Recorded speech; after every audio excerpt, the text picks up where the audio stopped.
सी programming lecture series में आज हम लेक्चर 3 पार्ट 1 में डिसीजन कंट्रोल इंस्ट्रक्शंस के बारे में जानेंगे कि डिसीजन कंट्रोल इंस्ट्रक्शंस कौन कौन से सी प्रोग्रामिंग में अवेलेबल हैं और उनका क्या एप्लीकेशन है।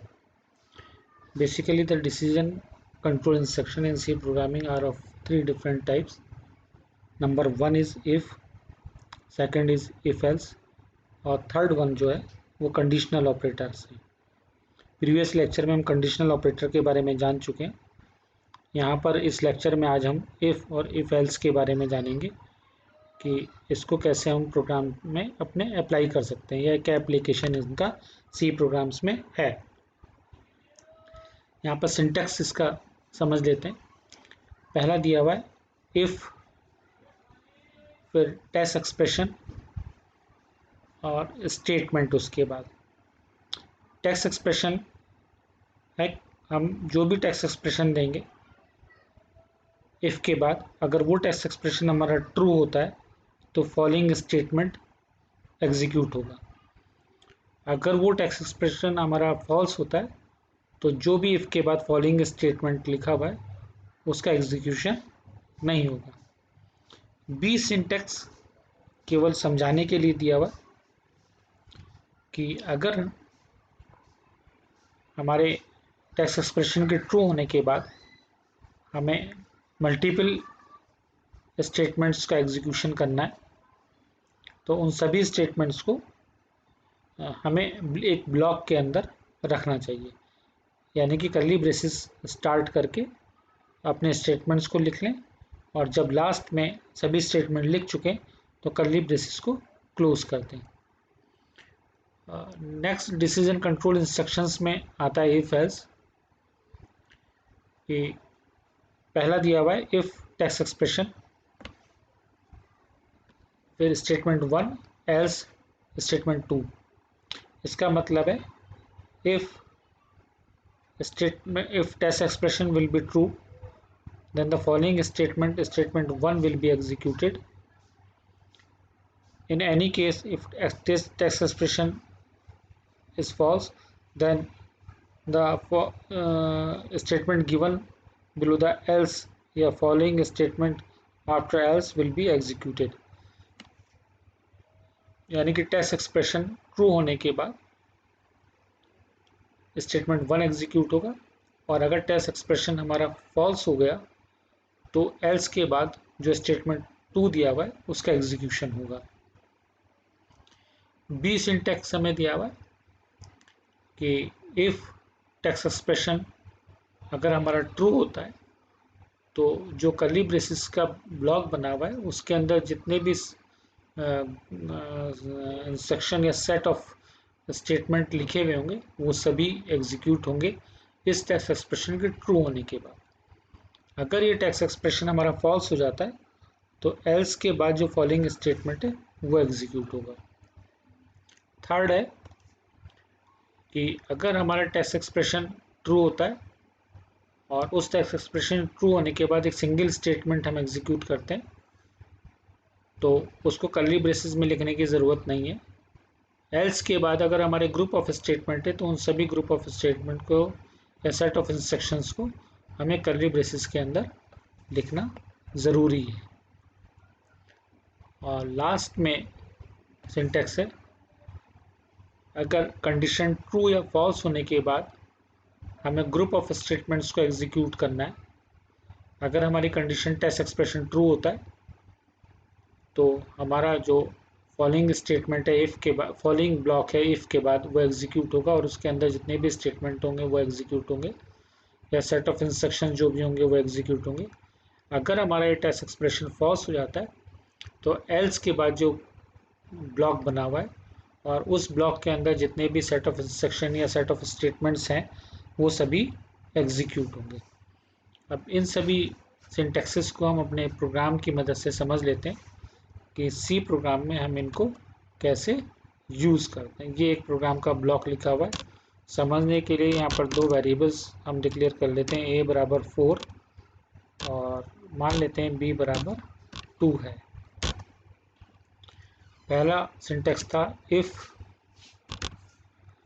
हम अपना टेस्ट एक्सप्रेशन लिखेंगे a is greater than b। अगर ये टेस्ट एक्सप्रेशन हमारा ट्रू होता है तो हम प्रिंट करेंगे print F a is greater, a is greater. ये फर्स्ट सिंटेक्स दिया हुआ था, इसको एग्जीक्यूट करके देखते हैं कि a इज ग्रेटर।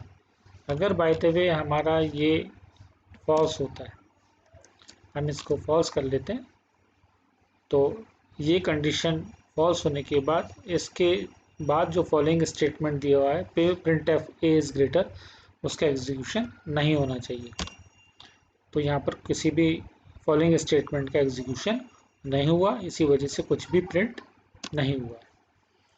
नेक्स्ट देख लेते हैं इफ, इसके बाद हम लिख लेते हैं एल्स, फिर प्रिंट एफ,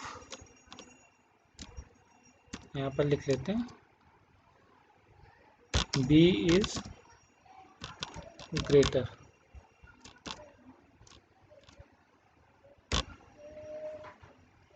या b इज स्मॉलर लिखें, स्मॉलर। प्रोग्राम को रन करते हैं, b इज स्मॉलर, यानी कि हमने यहाँ पर कंडीशन की a is less than b, तो ये कंडीशन हमारी फॉल्स हो गई। और यहाँ पर हमने लिखा था, तो अगर ये कंडीशन हमारी फॉल्स होती है तो जो फॉलोइंग स्टेटमेंट है उसका एग्जीक्यूशन नहीं हुआ, कंट्रोल हमारा ट्रांसफर हो गया एल्स पर। एल्स के बाद जो फॉलोइंग स्टेटमेंट है b इज स्मॉलर, उसका एग्जीक्यूशन होता है। अब हमें इस कंडीशन को चेंज कर लेते हैं, इसको ट्रू कर लेते हैं a इज ग्रेटर, और फिर अपने प्रोग्राम को रन करते हैं। यहाँ पर a इज ग्रेटर, अब एल्स के बाद जो फॉलोइंग स्टेटमेंट है b इज स्मॉलर, उसका एग्जीक्यूशन नहीं हुआ। यानी कि इस एक गिवन कंडीशन या टेक्स्ट एक्सप्रेशन की वजह से हमारा कोई भी एक स्टेटमेंट एग्जीक्यूट होगा, या आगे जाके हम पढ़ेंगे ग्रुप ऑफ या सेट ऑफ इंस्ट्रक्शन या ग्रुप ऑफ स्टेटमेंट एग्जीक्यूट होंगे। हमारा सिंटेक्स था इफ, यहाँ पर था टेस्ट एक्सप्रेशन,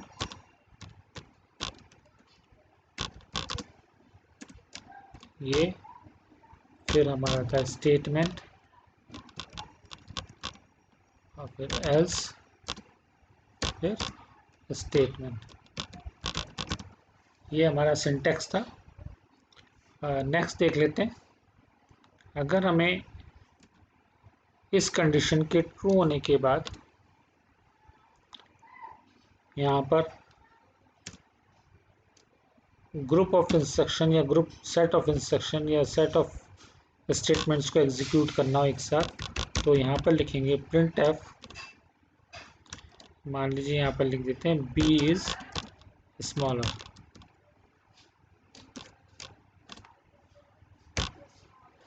ये लिख दिया हमने, तो यहाँ पर ये इन दोनों स्टेटमेंट को हम कर्ली ब्रेसेस के बीच में लिखेंगे, तो ये जो हमारा कहलाएगा, ये कहलाएगा इफ का ब्लॉक। और ये कंडीशन ट्रू होने के बाद दोनों इंस्ट्रक्शन या दोनों सेट ऑफ स्टेटमेंट एक साथ एग्जीक्यूट होंगे। प्रोग्राम को रन करते हैं, a is greater and b is smaller. यहाँ पर /n लगा लेते हैं प्रॉपर फॉर्मेट में लाने के लिए। प्रोग्राम को रन किया, a is greater and b is smaller. और यहाँ पर अगर हम इसको फिर से चेंज करते हैं,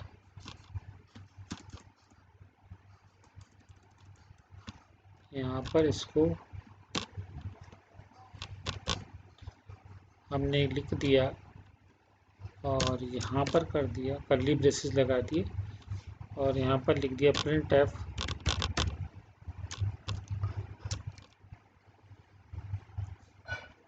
यहाँ पर लिख देते हैं a is greater.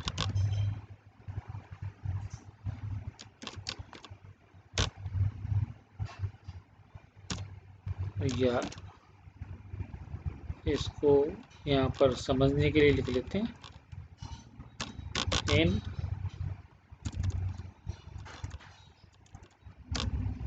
Statement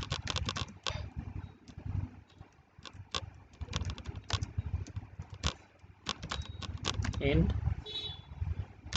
else block.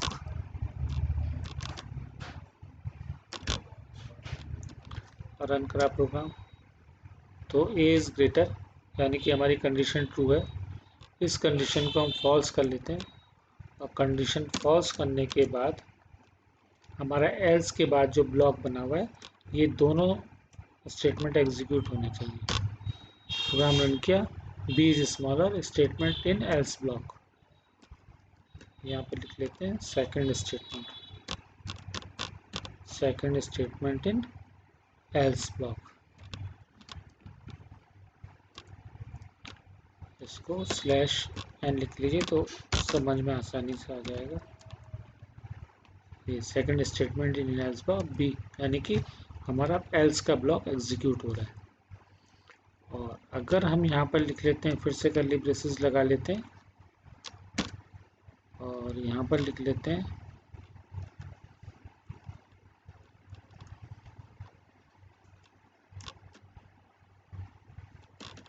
इस सी को कॉपी कर लेते हैं यहाँ से और इसको लिख लेते हैं यहाँ पर control E paste in if block. Curly braces close. Program को रन किया तो हमारा एल्स वाला स्टेटमेंट एल्स वाला ब्लॉक एग्जीक्यूट हो रहा है कि बी इज स्मॉलर और second statement in else block. और अगर हम ये कंडीशन हम ट्रू कर देते हैं, इस कंडीशन को ट्रू करने का मतलब है A is greater than B. Program को रन करके देखते हैं। रन किया, A is greater second statement in if block यानी कि हमारा ये इफ ब्लॉक का स्टेटमेंट एग्जीक्यूट हो गए दोनों एक साथ। अगर हम इनको हटा देते हैं, अगर हम इसको हटा देते हैं बाय द वे, तो अब क्या होगा? पॉज करके थोड़ी देर के लिए सोचिए कि क्या कौन सा ब्लॉक या कौन सा स्टेटमेंट हमारा एग्जीक्यूट होना चाहिए या हमारा प्रोग्राम एक एरर मैसेज जनरेट करेगा।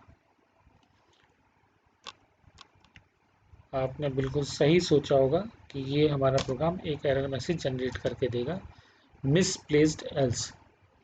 यानी कि हम इस एल्स के बाद आपको अगर एक से ज़्यादा स्टेटमेंट हैं इफ़ के बाद, तो उन सभी स्टेटमेंट को आपको कर्ली ब्रेसेस के अंदर लिखना ज़रूरी हो जाता है। और अब आप अपना प्रोग्राम रन करेंगे तो ये प्रोग्राम रन कर देगा।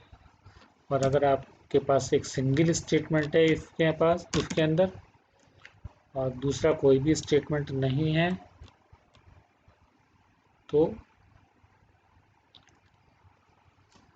आप इसको ऐसे लिख सकते हैं, if following statement A is greater else, इसको रन करते हैं, ए इज़ ग्रेटर। अब एग्जीक्यूशन आपके प्रोग्राम का हो जाएगा क्योंकि इफ़ के अंदर या इफ़ के बाद टेस्ट एक्सप्रेशन ट्रू होने के बाद एक सिंगल स्टेटमेंट है और एल्स के बाद एक ब्लॉक है जिसके अंदर ग्रुप ऑफ स्टेटमेंट्स लिखे हुए हैं। तो ये चारों डिफरेंट सिंटैक्सेस कैसे हम अपने प्रोग्राम में यूज़ कर सकते हैं। तो आज हमने इन चारों सिंटैक्स को जाना है कि इफ़ डिसीजन कंट्रोल इंस्ट्रक्शंस में इफ़ टेस्ट एक्सप्रेशन अगर हमारा ट्रू होता है तो फॉलोइंग स्टेटमेंट एग्जीक्यूट होगा और नहीं तो आपका कोई भी रिजल्ट प्रोड्यूस नहीं होगा। दूसरा था हमारा डिसीजन कंट्रोल इंस्ट्रक्शंस में इफ एल्स। इसमें 4 डिफरेंट सिंटैक्सेस दी हुई हैं कि अगर किसी भी टेक्स्ट एक्सप्रेशन के ट्रू या फॉल्स होने के बाद आपको सिंगल स्टेटमेंट एग्जीक्यूट करना है तो उसको आपको कर्ली ब्रेसेस के बीच में लिखने की ज़रूरत नहीं है। अगर कहीं पर भी ग्रुप ऑफ स्टेटमेंट या सेट ऑफ इंस्ट्रक्शंस हैं, एक से ज़्यादा स्टेटमेंट्स या एक से ज़्यादा इंस्ट्रक्शंस हैं किसी भी कंडीशन के ट्रू या फॉल्स होने के बाद, तो आपको उन सभी इंस्ट्रक्शंस को या स्टेटमेंट्स को आपको कर्ली ब्रेसेस के अंदर एक ब्लॉक बना के लिखना होगा। तो जैसे पहला सिंटैक्स था, if test expression is true, then statement 1 will be executed. If this text expression is false, then control will be transferred to else and the following statement 2 will be executed. B में था कि अगर ये test expression हमारा true होता है if के बाद वाला, तो ये इफ़ के फॉलोइंग जो ब्लॉक है या इसमें ग्रुप ऑफ इंस्ट्रक्शंस हैं या सेट ऑफ स्टेटमेंट्स हैं, इस ब्लॉक का एग्जीक्यूशन होगा।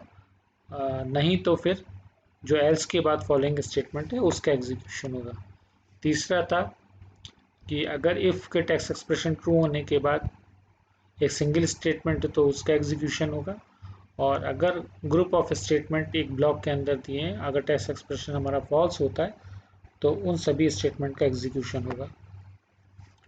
और लास्ट में था कि टेक्स्ट एक्सप्रेशन अगर ट्रू होता है या टेक्स्ट एक्सप्रेशन फॉल्स होता है, ट्रू होने पे इफ़ के बाद जो फॉलोइंग ब्लॉक है वो उसका एग्जीक्यूशन होगा, और फॉल्स होने पे एल्स के बाद जो फॉलोइंग ब्लॉक है जिसमें सेट ऑफ स्टेटमेंट या सेट ऑफ इंस्ट्रक्शंस लिखे हुए उनका एग्जीक्यूशन होगा।